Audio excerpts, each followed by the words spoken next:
What's up, guys? I see you all probably seen the video I posted of the C5 finally running. Finally got it tuned. It actually runs really well, even for having the 273 rear end in it. I'm pretty surprised by it, actually.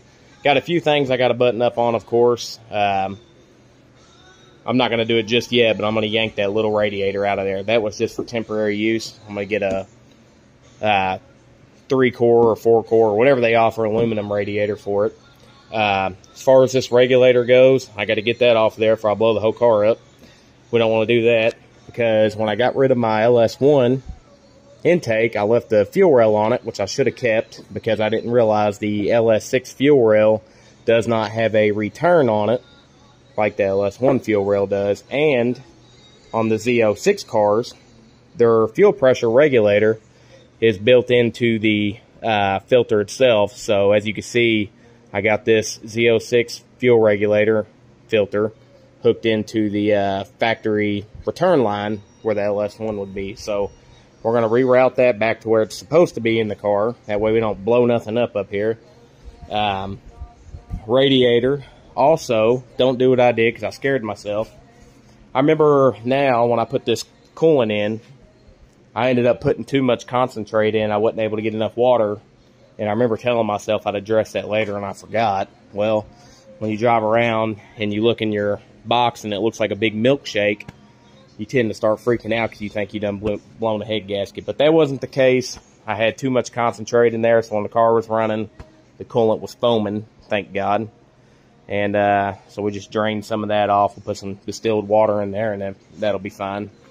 But other than that, she's running great. The tuner said he bumped the oil to 0W40. He said because after a few wide open throttle runs, the oil temps, I guess the oil would thin out, but which I kind of did a little research on that, and it kind of seems to be the case for a lot of people after a cam swap. But she's got 60 PSI at code start. She's got 40 PSI at idle when she's warm, which is more than she had before. So I guess that oil pump and O-ring, I guess, definitely was aging a little bit because the new ones did help. Other than that, get that buttoned up, get my trim piece back on, put my boot on because dummy me forgot to put the boot on here, so they had to tune that speed density. So the math ain't even reading, I guess, but car definitely runs great, starts fine every time. Got to get that Veraram pushed down a little bit so I can get my hood back on. And then other than that, for now, I'm just going to enjoy it because it sounds good. By the way, speaking of that, I need to get to the exhaust shop and get that, all that welded up. I got the exhaust clamped up right now, just temporary, but you can hear a couple leaks under there, so I'll probably just have the exhaust shop take care of that. As far as mufflers go, I'm actually not going to do mufflers on it now. I'm going to do, so these eBay long tube headers, which, believe it or not, a lot of people are starting to like them. They do sound pretty damn good. You're going to get haters on the internet say the eBay headers suck, but they actually sound pretty damn good on this car. But it's the eBay long tube headers with the resonators and the X pipe. And then, of course, it's got, probably about 18 inches of pipe, and then it comes out by the rear axle. But instead of putting the mufflers on now like I originally was, I'm just going to get the straight pipes that bolt on. It's like the axle back straight pipe deal. So, because the car is actually pretty damn tame driving around town and, just sitting there idling, and it doesn't really get loud until you really open it up, which I kind of like. So, yep, that's what we're going to do there. So, this will probably be, minus what I just told you guys, about the extent of what we do with this thing for a little bit until we get the money together to do the rear end. We're going to put a 373 gear in it, RPM diff. From up in Indy, and then we're going to get a Yank SS 3200 stall for it. 32 or 3600 stall, I haven't decided yet. And then the transmission's definitely going to have to be rebuilt because, even at the power level we're at now, which I don't have numbers because I got it street tuned, I didn't want to pay $350 extra to get, put on the dyno when I'm not even done with everything. So, with the power level it's at now, I can definitely feel the transmissions being wonky. And I think it slipped the other day. And another weird problem that I've ran into since it's been done, I got 305s on the back of this thing. And believe it or not, even the 273 rear end is not allowing it to get very good traction like you'd think, even with that crappy highway gear. I